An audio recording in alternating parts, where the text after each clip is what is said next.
Assalamualaikum warahmatullahi wabarakatuh. Perkenalkan saya Muhammad Farhan Kaluku. Di sini saya akan mempresentasikan tentang inovasi sektor publik, di mana konsep inovasi sektor publik menurut Bloch dalam Said-Nicar dan Veronica 2013 menjelaskan bahwa inovasi terdiri dari perubahan baru dan signifikan untuk jasa dan barang, proses operasional, metode organisasi, atau cara organisasi berkomunikasi dengan pengguna. Secara umum, inovasi dalam sektor publik bertujuan untuk meningkatkan efisiensi, meningkatkan transparansi, meningkatkan kualitas pelayanan, dan meningkatkan kepuasan pengguna. Sektor publik yang inovatif secara signifikan dapat meningkatkan kualitas pelayanan melalui layanan baru, aspek baru, kemudahan penggunaan, akses, ketepatan waktu, dan lain sebagainya.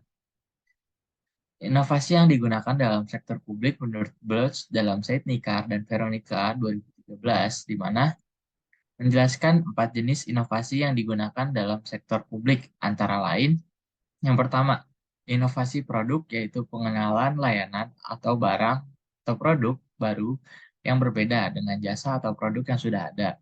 Lalu yang kedua, inovasi proses, yaitu penerapan metode untuk produksi dan penyediaan jasa dan barang yang baru, yang berbeda dengan metode yang sudah ada. Yang ketiga, inovasi organisasi, yaitu implementasi dari metode baru untuk mengorganisir atau mengelola pekerjaan yang berbeda dari metode yang sudah ada. Dan inovasi komunikasi, yaitu pelaksanaan metode baru untuk mempromosikan organisasi atau barang untuk mempengaruhi perilaku individu atau orang lain. Lalu jenis inovasi sektor publik sendiri menurut Moore dan Hartley dalam De Vries Hana 2014, yaitu menjelaskan terdapat beberapa jenis inovasi di sektor publik, antara lain yaitu yang pertama, inovasi proses yang terdiri dari proses inovasi administrasi dan proses inovasi teknologi. Yang kedua, inovasi produk atau jasa. Yang ketiga, inovasi pemerintahan. Dan yang keempat, inovasi konseptual. Inovasi proses sendiri yaitu peningkatan kualitas kerja baik internal maupun eksternal yang lebih efisien dan sederhana melalui proses kerja organisasi. Ruang lingkup inovasi proses di dalam sektor publik meliputi standar operasional prosedur atau SOP, tata laksana, sistem, dan prosedur. Sedangkan dalam inovasi proses di dalam sektor publik terbagi menjadi dua tipe, yaitu inovasi proses administrasi yang lebih dikenal sebagai konsep New Public Management atau NPM, dan inovasi proses teknologi yang lebih dikenal sebagai konsep e-government. Lalu yang kedua, inovasi produk atau jasa, yaitu penciptaan atau modifikasi barang atau jasa untuk meningkatkan kualitas, citra, fungsi, dan lain sebagainya. Inovasi produk atau jasa dapat berbentuk fisik atau barang maupun non-fisik atau jasa. Terdapat dua cara dalam inovasi produk atau jasa, yaitu penciptaan produk atau jasa baru dan memodifikasi produk atau jasa yang sudah ada. Yang ketiga, inovasi pemerintahan, yaitu penciptaan bentuk-bentuk baru atau proses baru dalam mengidentifikasi masalah-masalah sosial yang terjadi di dalam masyarakat. Dan yang keempat, inovasi konseptual, yaitu perubahan cara pandang atau masalah yang ada sehingga memunculkan solusi atas masalah tersebut. Sedangkan menurut Halvorsen dalam Said-Nicar dan Veronica 2013 menjelaskan tipologi inovasi dalam sektor publik, yaitu inovasi produk, inovasi proses, inovasi administrasi, inovasi sistem, dan inovasi konseptual serta inovasi radikal.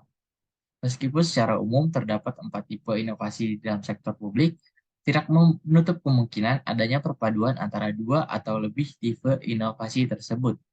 Karakter inovasi dan faktor-faktor yang mempengaruhi inovasi selalu melekat pada penerapan inovasi dalam sektor publik. Keberhasilan sektor publik dalam berinovasi dipengaruhi oleh karakteristik dan faktor yang melekat di dalam inovasi sendiri.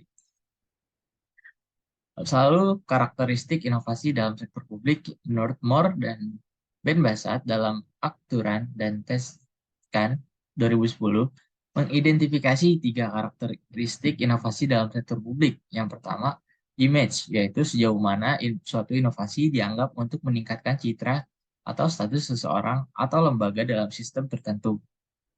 Yang kedua, voluntariness, of use merupakan sejauh mana penggunaan suatu inovasi dianggap sebagai aktivitas sukarela atau kehendak yang bebas. Dan yang selanjutnya, result demonstrability merupakan sejauh mana hasil dari percobaan suatu inovasi yang dirahasiakan.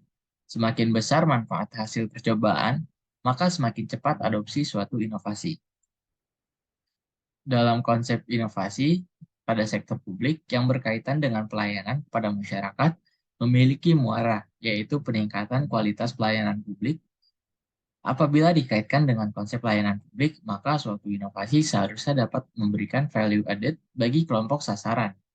Value added secara umum dapat dijelaskan sebagai bertambahnya nilai yang menjadi suatu kegiatan atau aktivitas yang dilakukan.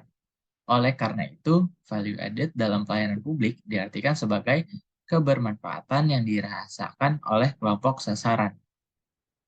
Sekian presentasi dari saya. Apabila ada kekurangan, mohon maaf. Terima kasih. Wassalamualaikum warahmatullahi wabarakatuh.